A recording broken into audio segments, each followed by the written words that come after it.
vamos a seguir hablando de Belgrano. ¿Cómo estás, Carlitos? Buen día. Buen día, buen día. Bueno, muy bien. En este mes belgraniano realmente, porque da la casualidad que Belgrano nace en junio, el 3 de junio, y fallece también en el mismo mes, 50 años después, el 20 de junio. Qué joven. Así que es realmente el mes de Manuel Belgrano. Sí, el jueves pasado, no el pasado, sino el anterior, habíamos hablado de Güemes y habíamos hablado algo ya de Belgrano, ¿te acordás? Así que, sí. Si te parece, retomamos ahí y hablamos un poco más. Seguramente vos debés saber cuál será la parte que te voy a preguntar. Ya nos estamos conociendo. Sí. Sí, contame. Bueno, Belgrano, digamos, es un ser especial, digamos, porque es de esos que tienen una misión en la vida y es mejorarle la vida al prójimo. Y en todas las épocas, el tener esa idea, esa misión, ayuda mucho a la persona que tiene ese ideal a vivir de una manera especial. Y aquí estamos ante una persona que podría haber tenido un destino distinto, sí, por haber nacido en el seno de una familia acomodada de Buenos Aires, haber tenido estudios en Europa, tuvo esa suerte de que los padres pudieron mandarlo allá, y volver a su patria, digamos, porque él estudió en España y vivió en España, pero después viene a la Argentina y descubrir que América estaba en condiciones de ser un país independiente. Y entonces participa ahí desde el principio, en 1810, en la primera junta, y después, siendo él lo que yo vislumbré, un hombre con condiciones realmente para ser un estadista, un hombre de pensamiento, se dio cuenta de que la patria estaba necesitando una acción militar, y sin ser militar encabeza un viaje a Paraguay a llevar las ideas de libertad y de independizarse de España. Éramos una colonia. Yo soy muy agradecido a España, pero éramos colonia de España. Sí. ¿Qué quiere decir ser colonia? Depender, ser tenido en menos. Claro. Y bueno, Belgrano tenía otra idea. Quería que los nativos de América ya estaban maduros para ser independientes, claro, que era algo mucho mejor que ser una colonia española. Bueno,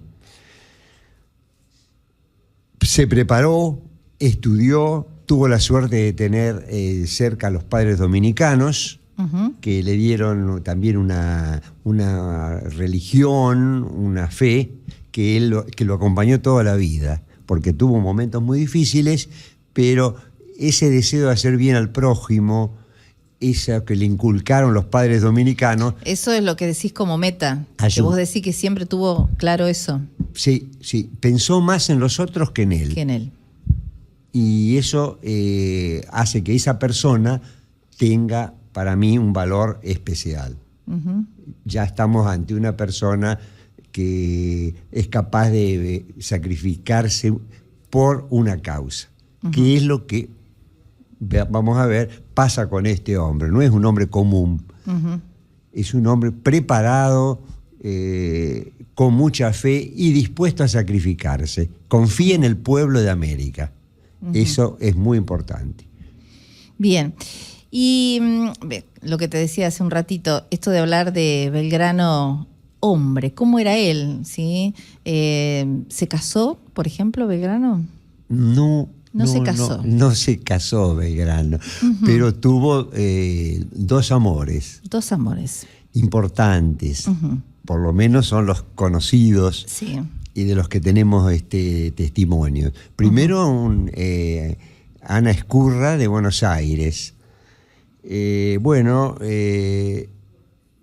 se ve que es una mujer decidida, porque Sí. cuando él está en el Ejército del Norte, en Salta y Jujuy, ella está en Buenos Aires. Y estamos hablando de 1800. Sí. No es un amor como podría ser ahora, con esa distancia. Con un medio de transporte, un avión. Era una distancia enorme. Sin embargo, esta mujer de Buenos Aires decide ver a Belgrano y va de Buenos Aires a prácticamente el límite del virreinato, allá a Salta y Jujuy, para estar con su amor, digamos, Sí. y le da un hijo. El primer hijo, Pedro Pablo, que tiene Belgrano, allá en Salta y Jujuy. ¿Lo reconoce Belgrano a ese hijo? Bueno, digamos que Belgrano está tan dedicado a su causa, a sus ejércitos y demás, No lo reconoce. que lo recomienda a una familia de Buenos Aires, que es la familia de Juan Manuel de Rosas. Claro. Y él se llama entonces Pedro Escurra, y él mismo, sabiendo que es hijo de Belgrano, también utiliza el apellido de Belgrano. Claro. La otra vez que habíamos estado charlando habíamos hablado de la relación estrecha entre Belgrano con Rosas, y ahora damos fe de eso. Exactamente. Y después, en una de esas tantas campañas de Belgrano, en el norte conoce a otra mujer, Helguera, que es de la sociedad salteña. Y también esta mujer le da una hija. Así que son 2 hijos que tiene Belgrano. La más conocida es Mónica, la hija que tiene allá en Salta. Y se quería crece allá, en Salta, esta hija. Sí, crece en Salta. Después se viene, cuando fallece Belgrano, se viene a Buenos Aires y es creada, es atendida por la familia de Belgrano. Ahí están los 2 amores. Y los 2 hijos. Y los 2 hijos, de cada amor un hijo. Ese es el Belgrano humano, sí, como nosotros, una persona con amores. Creo que a veces, te lo decía antes de salir al aire, pregunto eso, porque me parece que humanizarlos es tenerlos más cerca, ¿sí? Con todo el sacrificio que hicieron por la patria, pero también con los errores que cometemos cualquiera de nosotros o con los aciertos. Por eso a veces ese otro aspecto no es de chusma, sino que conocer lo que fue tan humano como nosotros, con todo y con el contexto social de ese entonces. Sí.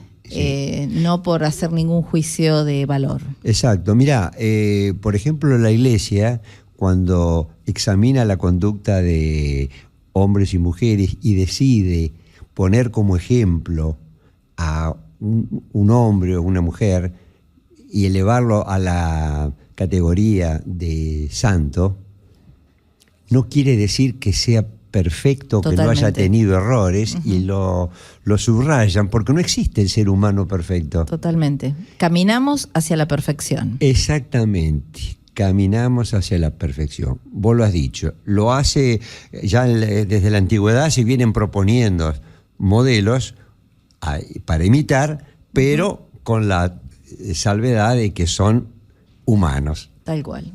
Entonces eso es el interés mío, sí, de preguntar esa otra parte. Claro, que es muy importante. Que es muy importante, porque nos acerca en vez de alejarnos de ellos. Exactamente. Y está propuesto como modelo, y nosotros tenemos a alguien a quien imitar que es como nosotros. Claro. Mejor que nosotros a lo mejor, pero... Igual. Con nuestras flaquezas. Sí. Bien. ¿Algo más que nos quieras agregar de este Belgrano al cual estamos rindiendo honores en este junio? Bueno, es tanto lo de... ¿Algún otro aspecto, digo? Lo de Belgrano, que yo hoy venía analizando cuando estaba preparando un librito sobre Belgrano, que me gustaría tomar algunas cosas de él que Dale. tienen mucha actualidad. Ujú. Una frase de él que Sí. es muy importante, sobre todo para nosotros hoy, 2024. No hay derechos sin obligaciones. Ujú. ¿Por qué digo esto? Porque estamos más tentados a pedir derechos, a exigir los derechos, que está bien que se haga. Sí. Pero, todo derecho tiene Conlleva. a tener obligaciones, ¿no es cierto? Es muy lindo ser padre, por ejemplo, Sí. o madre, pero tiene tenemos un montón de obligaciones como padre y como madre. Es muy lindo ser cualquier profesional, sí, es muy lindo. Tenemos derechos a ser respetados, pero también tenemos obligaciones. Esa palabrita de Belgrano nos sirve a los americanos y a los argentinos para un esfuerzo. Ujú. Porque ¿cuál era el defecto que veía Belgrano en la sociedad nuestra? Sí, La molicie. claro. Le llamaba mucho la atención y decía que había que combatirla, Ujú. que era la base de una nación importante. Ujú. Otra cosa que Belgrano insistía con respecto a la educación, estamos hablando de una época donde la obligación no era obligatoria ni La educación. gratuita. Ujú. Sí, sí.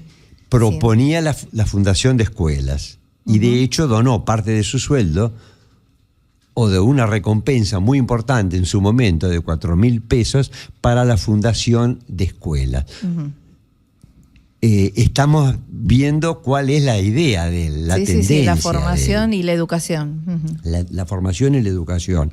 Otra cosa importante también, escuela para niñas, porque en aquella época Claro. había una desventaja para la mujer. Ujú. Se pensaba en la educación en el hombre y en capacitarlo para tareas productivas. Ujú. Y a la mujer se la tenía un poco menos Relegada. relegada en la casa. Claro.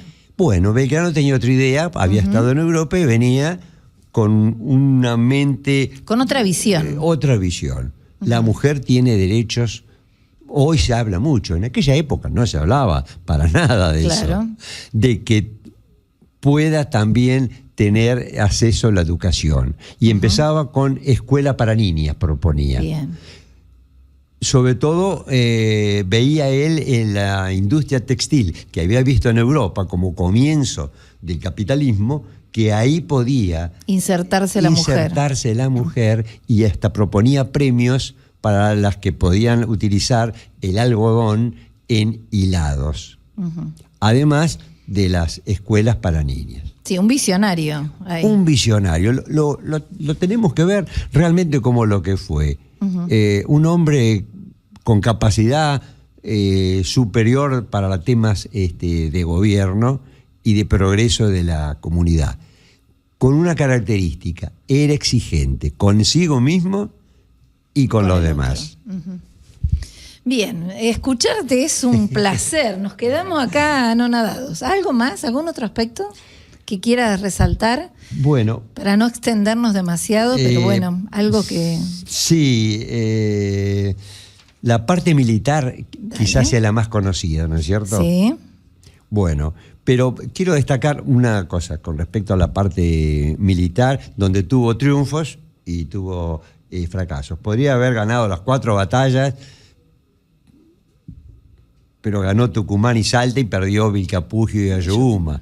Fue cuestionado por eso, porque en toda sociedad hay elementos egoístas que ven lo negativo. A mí me gusta ver lo positivo, sabiendo que puede haber algo negativo, pero que no hubo nada. Cuando el gobierno de Buenos Aires lo convoca para que rinda cuentas, porque en aquel momento se rendía cuentas, sobre lo que había pasado en Vilcapugio y Ayohuma, son 2 batallas en las que pudo haberlas ganado. Por contingencias del momento, allá en Vilcapugio, una trompeta que mandó a retirarse, que no se sabe hasta hoy quien dio esa orden, que no fue Belgrano, por supuesto, hizo que se desmoralizara el ejército y retrocediera y diera el triunfo a España. Claro. Si no ganábamos, estábamos a punto de ganarla nosotros. O sea que nadie tuvo nada que decir de ese aspecto. De ese aspecto de perder 2 batallas importantes en el norte argentino. Quizás esas 2 batallas perdidas fueron los que le dio tanto impulso luego. ¿Sí? Es como capitalizar, no quedarnos, vos decís, el aspecto positivo, verlo. A un aspecto negativo, verlo como positivo, quizás transforma la historia. Sí, él estaba dispuesto a rendir cuentas en todo momento. Claro. Sin embargo, una vez desobedeció algo... Que sería para él todo un tema, porque... Todo un tema, claro, porque era un hombre que respetaba las instituciones, claro, y a la Junta de Buenos Aires, sí, después en Buenos Aires el directorio, el triunvirato, bueno. Pero llegó un momento en que él, que estaba con sus tropas, compartiendo el esfuerzo, los sinsabores, la falta de dinero, bueno, todos los inconvenientes propios de una campaña militar en un país que no disponía de bienes porque le debían casi todos los sueldos, a él sobre todo, que era lo lógico, pero lo lógico en ese momento era sacrificarse por la patria, y lo hizo él y los soldados y militares que lo acompañaban, porque veían en él un ejemplo, entonces sí, se animaban. El hecho es que... desobedece. Buenos Aires ordena, ante el avance realista y con tropas preparadas y con armamento, retirarse del norte, que era Salta y Jujuy, sí, hasta Córdoba. Belgrano convive con el pueblo tucumano, y ese pueblo nos da un ejemplo. No están de acuerdo con retirarse. Ya venían retirándose con el éxodo jujeño famoso, donde dejaron todo.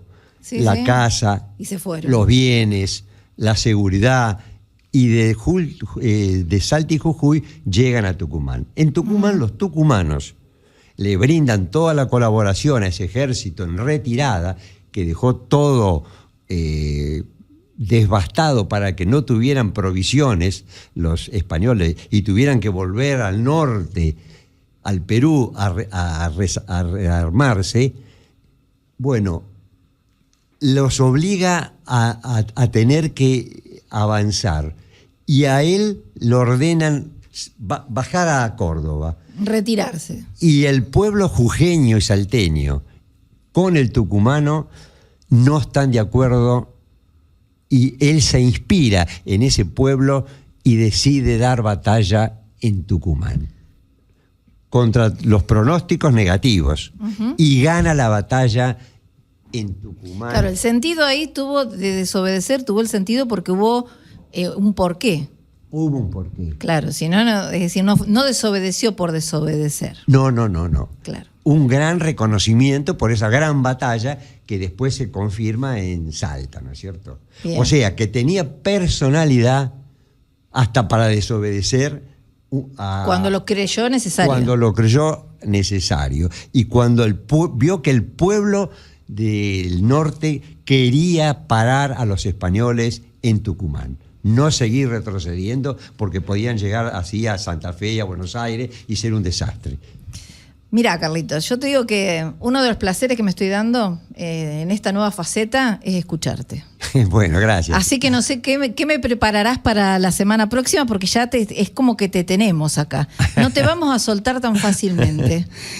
Bueno, así que no vamos a pensar un poquito. Ay, no me dijo sí, así que bueno, lo vamos a pensar. Sí, pero quería antes decir 2 cositas más de Belgrano.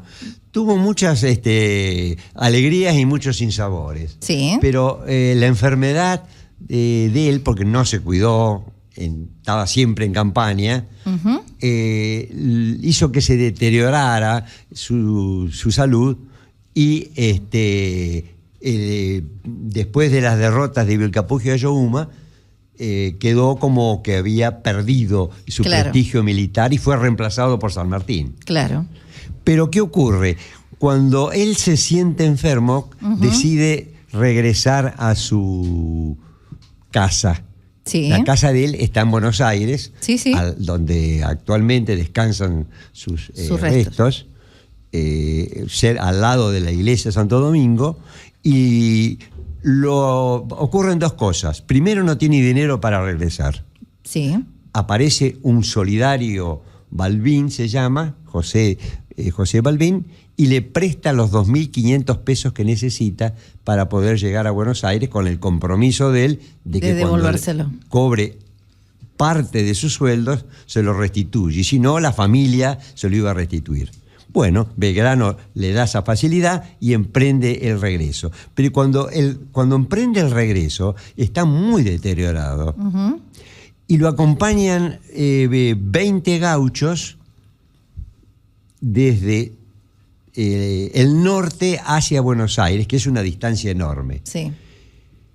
En Tucumán, la Guardia decide regresar o volver a su lugar. A su lugar. Pero ocurre algo que para Belgrano es fundamental. Se bajan de sus cabalgaduras los 20 gauchos y lo aplauden y lo despiden.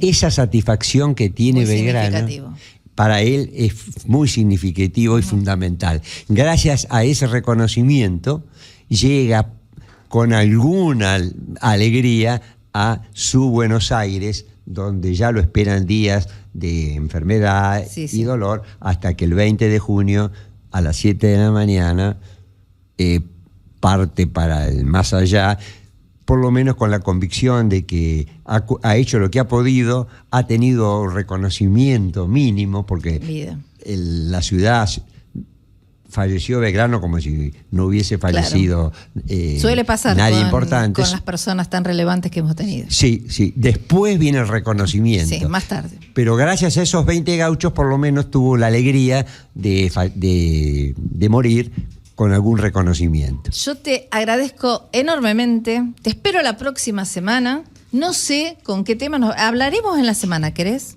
¿Nos pondremos de acuerdo? Sí, nos pondremos de acuerdo. Sí.